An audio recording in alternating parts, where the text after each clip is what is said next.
When Burt Reynolds walked onto the Tonight Show stage on September 14, 1982, Johnny Carson did something he had never done in 20 years of hosting. He stood up, walked around his desk, and refused to let Burt sit in the guest chair. The audience of 340 people went completely silent. Ed McMahon's coffee cup froze halfway to his lips. The cameras captured Burt Reynolds, Hollywood's biggest box office star, standing confused in front of millions of viewers. But what Johnny whispered next into his microphone made Burt's famous smile disappear completely. And the secret he was about to reveal would change everything America thought they knew about the man who seemed to have it all. Coming next, you'll discover why Johnny Carson broke every rule of television that night, what Burt Reynolds had been hiding for 7 years, and the moment that left 35 million viewers in absolute shock. I see messages all the time in the comment section that some of you didn't realize you didn't subscribe. So if you could do me a favor and double-check if you're a subscriber to this channel, that would be tremendously appreciated. It's simple. It's a free thing that anybody that watches this show frequently can do to help us here. So please do double-check if you've subscribed, and thank you so much because you're on this journey with us, and I appreciate you for that. September 14, 1982, 5:47 p.m., NBC Studios in Burbank, California. Burt Reynolds sat alone in his dressing room, staring at a photograph he'd kept hidden in his wallet for 7 years. A photograph no one in Hollywood had ever seen. His hands were shaking, not from nerves about appearing on The Tonight Show. He'd done that dozens of times. This was different. This was terror. Because 3 hours earlier, someone had delivered an envelope to his hotel room. Inside was a single piece of paper with 10 words that made his blood run cold. "We know the truth. Tell Johnny tonight or we will." Burt had no idea who sent it, but he knew exactly what truth they were talking about. The truth that could destroy his career. The truth that had been eating him alive since 1975. The truth that Johnny Carson, his friend of 15 years, didn't even know existed. And now, someone was forcing his hand. Tell America on live television, or have it exposed in the tabloids tomorrow morning. If this story already has you hooked, hit that like button right now, and tell me in the comments where in the world you're watching from tonight. Trust me, you're going to want to see how this unfolds. To understand what happened that September night, you need to understand who Burt Reynolds was in 1982. He wasn't just a movie star. He was the biggest movie star on the planet. For 6 consecutive years, Burt Reynolds had been the #1 box office draw in the world. Smokey and the Bandit had made more money than Star Wars in its opening weekend. The Cannonball Run was breaking records. Burt's face was on every magazine cover. His mustache was as famous as his smile. Women wanted him. Men wanted to be him. He had money, fame, power, everything Hollywood could offer.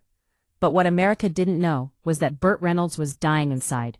Not from illness, not from addiction, from guilt. From a secret he'd been carrying for 7 years. A secret about the night that changed his life forever. A night in 1975 when he made a choice that saved one person's life and destroyed his own soul. The story began on March 8, 1975, in a small diner outside of Jupiter, Florida. Burt was home visiting his father who was sick with emphysema. It was 11:30 at night.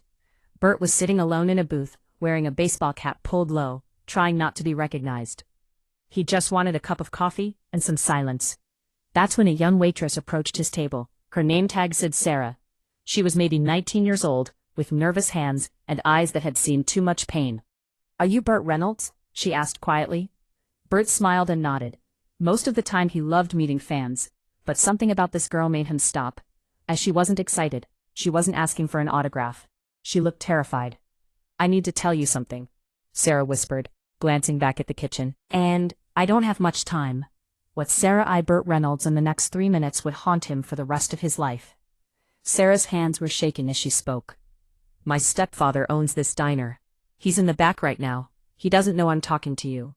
Burt leaned forward, sensing something was very wrong. "Are you okay? Are you safe?" Sarah's eyes filled with tears. "He's been hurting me for 2 years. Every night when my mom goes to sleep, he comes into my room. I tried to tell her, but she doesn't believe me. She says I'm lying to get attention." Burt felt his stomach turn. This wasn't a fan interaction. This was a cry for help. "I've thought about running away," Sarah continued, her voice barely audible. "But I'm scared. I don't have anywhere to go. I don't have any money. And if I leave, he'll just hurt my little sister instead. She's only 12. Burt Reynolds, the man who played tough guys and action heroes, felt completely helpless. Have you called the police? Sarah shook her head. He is the police. He's a deputy sheriff. Nobody would believe me over him. She glanced nervously at the kitchen again. I just wanted to tell someone who might understand. I watch your movies and I think if Burt Reynolds can be that brave on screen, maybe I can be brave too. Then Sarah did something that broke Burt's heart. She pulled up her sleeve and showed him the bruises. Purple and yellow marks all up her arm. Evidence of a nightmare that no 19-year-old should ever have to live through. I'm sorry, she whispered. I shouldn't have bothered you. I just didn't know who else to talk to. But what Burt Reynolds did next shocked everyone, including himself. Stay with me, because this is where the story takes a turn that will leave you absolutely speechless. Burt stood up from his booth. He took off his baseball cap and looked at Sarah in the eyes. What's your stepfather's name? Ray Cortland, but please don't say anything. If he knows, he'll kill me. Sarah, I'm going to help you, but you need to trust me. She nodded, tears streaming. Burt handed her every dollar in his wallet, about $800. Take this. Tomorrow, pack a bag, take your sister, get on a bus. Go anywhere. Get out. Sarah stared at the money. I can't. Yes, you can. Burt wrote down a phone number. This is my manager Bernie in Los Angeles. When you're safe, call him. He'll help you get a job, find a place, whatever you need. Sarah couldn't speak, just stood crying, clutching the money like a lifeline. Then Burt walked into the kitchen. Ray Cortland was big, 6'3" in, over 250 pounds. He wore his deputy uniform off-duty. He looked up, face going pale. Burt Reynolds, what are you doing in my kitchen? Burt's voice was ice. I'm here to tell you that if you ever touch Sarah again, if you go near her sister, I will make sure every newspaper knows what you really are. Ray's face turned red. You don't know what you're talking about. I know exactly what I'm talking about. I know what you've been doing. It stops tonight. Ray stepped closer. You're making a mistake, movie star. I could have you arrested. Go ahead, and I'll call the state police. I'll call the Miami Herald. By morning your name will be front page. When people dig into your past, they'll find things, won't they? The color drained from Ray's face. You have no proof. Burt leaned close. I don't need proof. I just need to tell my story. Who do you think America will believe? Me, or a small-town deputy sheriff? Ray Cortland stood trapped. He knew Burt was right. One call from a Hollywood superstar could destroy his life. Sarah's leaving tonight. You're going to let her go. You won't call her. You won't follow her. You'll pretend she never existed, because if anything happens to her, I will come back and finish this. Understand? Burt walked out, got in his car, drove back to his hotel. He didn't sleep. He sat by the phone, terrified Ray would call the police, that Sarah would be hurt, that he'd made everything worse. The call never came. 3 days later, Bernie called him. A girl named Sarah just called. She's in Atlanta with her sister. She's safe, Burt. You saved her life. Burt broke down crying. Not because he was a hero, because he realized how many other Sarahs were out there in the world. How many people were suffering in silence, while he made millions playing pretend tough guys in movies. The guilt of that realization would stay with him forever. But here's the secret Burt carried for 7 years. Ray Cortland didn't just let Sarah go. 2 weeks later, Ray shot himself in his patrol car. He left a note saying he couldn't live with what he'd done. The investigation revealed Ray had been abusing Sarah for 3 years. They found evidence. They found medical records Sarah's mother had ignored. Sarah's mother blamed Burt for her husband's death. She went to the tabloids, but Burt's lawyers made an offer. Burt would pay her $50,000 to stay quiet.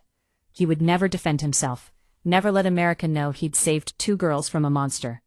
Because Burt Reynolds believed that Sarah deserved privacy. She deserved to move on with her life, without being famous for being a victim. So Burt made a deal with his conscience. He would let Sarah's mother paint him as a bully who drove a small-town cop to suicide. He would carry the weight of Ray's death on his shoulders every single day. He would wonder if confronting Ray had been the right choice, or if he'd made everything worse. He would pay the price of silence, so that Sarah could have peace. For 7 years Burt Reynolds lived with that secret, and it was slowly destroying him from the inside out. Now you need to understand what happened next, because this is where everything changed. Drop a comment and tell me where you're watching from right now. September 14th, 1982, 11:29 p.m. The Tonight Show was live, Ed McMahon had just introduced Burt Reynolds. The audience was cheering. Doc Severinsen's band was playing. Everything was normal, except Johnny Carson wasn't smiling. He was standing next to his desk with a piece of paper in his hand. The same piece of paper that had been delivered to Burt's hotel room that afternoon. Someone had sent a copy to Johnny, and Johnny had spent the last 6 hours trying to decide what to do with it. Because Johnny Carson and Burt Reynolds weren't just colleagues, they were friends, real friends. Johnny had been there when Burt's career was just starting. Burt had been there when Johnny's second marriage fell apart. They'd spent weekends fishing together. They'd had long conversations about life and fame and what it all meant. And now Johnny was holding a piece of paper that could expose Burt's deepest secret on live television. The paper said that Burt Reynolds had caused a man's suicide. It said that Burt had paid hush money to cover up his involvement. It said that America's favorite movie star was a fraud. Johnny made a decision in that moment that would define his entire career. When Burt walked onto the stage, Johnny stood up. He walked around his desk, something he almost never did. He looked at Burt with eyes that said, I know everything. Burt's smile disappeared. His body went rigid. He knew that Johnny knew. The audience sensed something was wrong. The energy in the studio shifted from excitement to confusion to something that felt almost like fear. Johnny spoke into his microphone loud enough for everyone to hear. Burt, before you sit down, I need to ask you something. And I need you to answer me honestly in front of all these people. Burt's face went pale. Johnny, I don't think this is the time. I think it's exactly the time. I think you've been carrying something for too long, and I think America deserves to hear the truth. Johnny held up the paper. I received this today. It says some things about you, some pretty serious things, and I want to give you a chance to tell your side of the story before someone else tells it for you. The studio went completely silent. You could hear the cameras moving. Someone in the audience coughed. Ed McMahon looked like he wanted to crawl under his desk. Burt Reynolds stood there, frozen, knowing that his entire life was about to change. He had two choices. He could walk off the stage, refuse to answer, and let the tabloids destroy him tomorrow. Or he could do the hardest thing he'd ever done in his life. He could tell the truth. Burt took a deep breath. He looked at Johnny. He looked at the audience. He looked at the camera, knowing 35 million people were watching. And he started talking. In 1975, I met a girl named Sarah in a diner in Florida. She was 19 years old, and she was being abused by her stepfather, a deputy sheriff. She showed me her bruises and begged me to help her. So I gave her money to run away, and I confronted her stepfather. The audience gasped. This wasn't what anyone expected to hear on a late-night talk show. Burt's voice was shaking, but he kept going. 2 weeks later, her stepfather killed himself, and her mother blamed me. Said I drove him to suicide. Said I threatened him, and she was right. I did threaten him. I told him if he ever touched Sarah again, I would destroy his life. Tears started rolling down Burt's face. For 7 years I'd asked myself if I did the right thing. Did I save Sarah? Or did I kill her stepfather? Was I a hero or a murderer? Johnny Carson stepped closer. Burt, did Sarah and her sister get away safely? Yes. Did her stepfather ever hurt anyone again? No, because he was dead. And do you regret what you did? Burt broke down completely. His shoulders shook. His famous tough guy persona crumbled. Johnny, every single day I wake up and wonder if I could have done it differently. If I could have called the police. If I could have found another way. Because that man is dead, and part of that is on me. Johnny put his hand on Burt's shoulder. The cameras captured everything. 35 million Americans watched as Hollywood's biggest star fell apart on live television. And then Johnny Carson did something that nobody expected. He started crying too. Burt, Johnny said, his voice breaking, I want to tell you something, and I want everyone watching to hear this. He turned to face the camera directly. This man standing next to me saved 2 girls from a monster. He gave them money when he didn't have to. He confronted a powerful man when it would have been easier to walk away. And when that man chose to end his own life rather than face the consequences of his actions, Burt Reynolds blamed himself, instead of accepting that he'd done something brave. Johnny wiped his eyes. For 7 years, Burt has carried guilt that doesn't belong to him. Guilt that should belong to Ray Cortland, the man who hurt those girls. Guilt that should belong to a system that protects abusers. But Burt took all of that on himself because he's a good man who believes that every life matters, even the life of a man who didn't deserve to live. The audience started to understand. This wasn't a scandal. This was a confession. This was a man who'd been crucified for doing the right thing. Johnny held up the piece of paper that had started all of this. Someone sent me this today, hoping I would expose Burt, hoping I would destroy his career. But I'm not going to do that. Instead, I'm going to do something else. Johnny walked over to the small table next to his desk, where he kept props for comedy bits. He picked up a lighter. And right there on live television, Johnny Carson set the paper on fire. He held it up as it burned, the flames reflecting in his eyes. This is what I think of blackmail.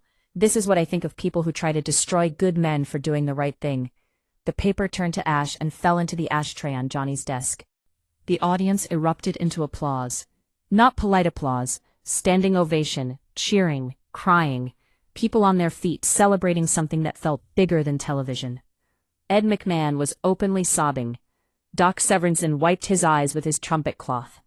The camera operators were crying behind their cameras, and Burt Reynolds collapsed into the guest chair, his face in his hands, his whole body shaking with 7 years of held-back grief. But what happened next became the most powerful moment in Tonight Show history. Stay with me, because you have not seen the biggest surprise yet. Johnny sat down next to Burt. He didn't go back behind his desk. "Burt, do you know where Sarah is now?" Burt looked up, eyes red. "Bernie helped her through college. She's a social worker in Georgia now, helps kids going through what she did. And her little sister? She's a teacher, got married last year, has a baby." Johnny turned to the camera. "So Burt saved 2 girls. They're alive and thriving and helping others. And you've been feeling guilty?" The simplicity hit Burt hard. "You're not responsible for Ray's choices," Johnny continued. "You're only responsible for yours. And you chose to help someone who had nowhere else to turn. But he died, Johnny. He died because of what he did. He couldn't face the consequences. You didn't kill him. His actions killed him." The audience was completely silent, absorbing every word. "I've done a lot of things in my life that I'm proud of," Burt said slowly. "I've made movies that people love. I've made people laugh. But the thing I'm most proud of is that Sarah and her sister are safe. And if I had to do it all over again, knowing how it would end, I would make the exact same choice." Johnny stood up and extended his hand. Burt stood up too. They shook hands, but it turned into a hug. 2 men, 2 friends, holding each other on live television while America watched. And then, something happened that nobody could have predicted. The phone on Johnny's desk started ringing. The stage manager looked panicked. Phones weren't supposed to ring during the show. But Johnny walked over and picked it up. "This is Johnny Carson." His face changed. His eyes went wide. He looked at Burt, with an expression that was impossible to read. "It's for you," Johnny said quietly, holding out the phone. "It's Sarah." The entire studio gasped. How did Sarah even know to call right now? How did she know that Burt was on The Tonight Show at this exact moment? How did she get through to the studio? Later, Johnny's producers would reveal that Bernie, Burt's manager, had been watching the show. The moment Burt started talking about Sarah, Bernie called her in Georgia. And Sarah called NBC directly and told them she needed to talk to Burt Reynolds right now. She needed to tell him something she'd been wanting to say for 7 years. Burt took the phone with trembling hands. "Sarah?" The audience couldn't hear what she was saying, but they could see Burt's face. They could see the tears.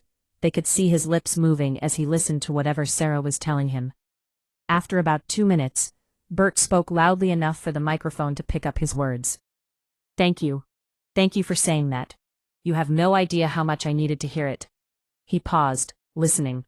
"I love you too, sweetheart. I'm so proud of you." Burt hung up the phone. He stood there for a moment, not moving, just breathing. Then he turned to Johnny and the audience. "Sarah said she's been trying to find a way to thank me for 7 years.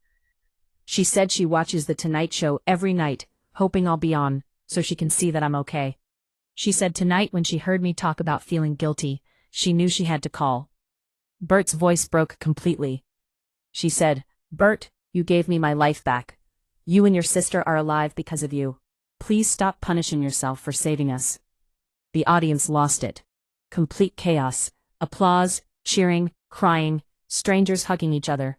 It was the most emotional moment in television history.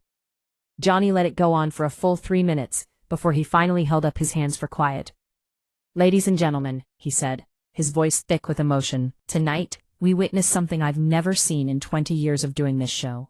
We watched a man confess his deepest secret, not because he wanted to, but because someone tried to use that secret to hurt him. And we watched that secret turn out to be proof that he's one of the best human beings any of us will ever meet." He turned to Burt. "You came on this show tonight thinking your career was over, thinking America was about to find out you were some kind of villain. But what America found out is that you're exactly who we always thought you were.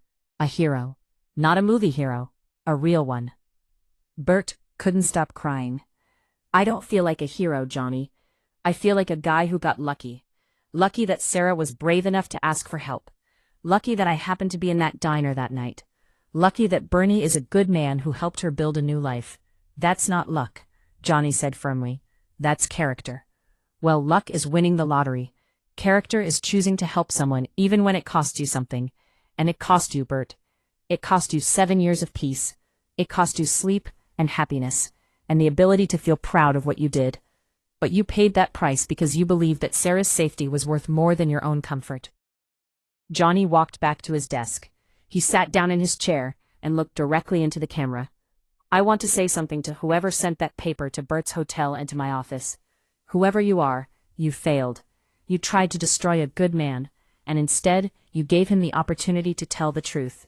You tried to expose a scandal, and instead, you exposed a hero. So thank you. Thank you for being so small and petty that you forced Burt Reynolds to finally be honest about the best thing he's ever done." The audience erupted again. Johnny let them applaud. He let them cheer. He let them express what everyone watching at home was feeling, that they had just witnessed something real, something that mattered. Then, Johnny did something he'd never done before. "We were supposed to have 2 more guests tonight," he said, "but I'm canceling them. Because nothing that happens after this moment will matter. Nothing will be more important than what we just saw." He turned to Burt one more time. "Thank you for being brave enough to tell the truth. Thank you for trusting us with your story. And thank you for being proof that fame doesn't make you a good person. But being a good person can make fame mean something." Burt stood up. The audience stood up. Johnny stood up. And for the first time in Tonight Show history, the host walked his guest all the way off the stage. His arm around Burt's shoulders like a brother helping a brother through the hardest moment of his life. The episode aired that night. By midnight, NBC's phone lines were overwhelmed with calls from people wanting to say thank you, share their own stories of abuse, tell Burt he'd given them hope. By morning, every major newspaper ran the story. Not the blackmailer's story, the story of a hero who'd saved 2 lives and paid the price for it.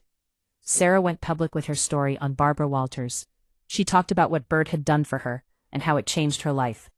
When asked about Ray Cortland's suicide, Sarah said, "Ray Cortland chose to hurt me for years. When he had to face what he'd done, he took the coward's way out. Burt didn't kill him. He killed himself because he couldn't live with being exposed."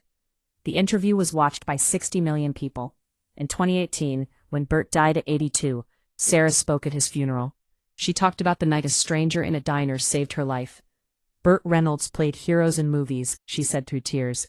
"But he wasn't acting. He was the real thing." The Tonight Show episode from September 14, 1982, became legendary and changed television forever. Thousands of people cited it as the moment they found courage to leave abusive situations. Donations to domestic abuse shelters increased by 300%. Laws were changed to better protect victims. All because one night, a Burt Reynolds told the truth, and Johnny Carson protected his friend.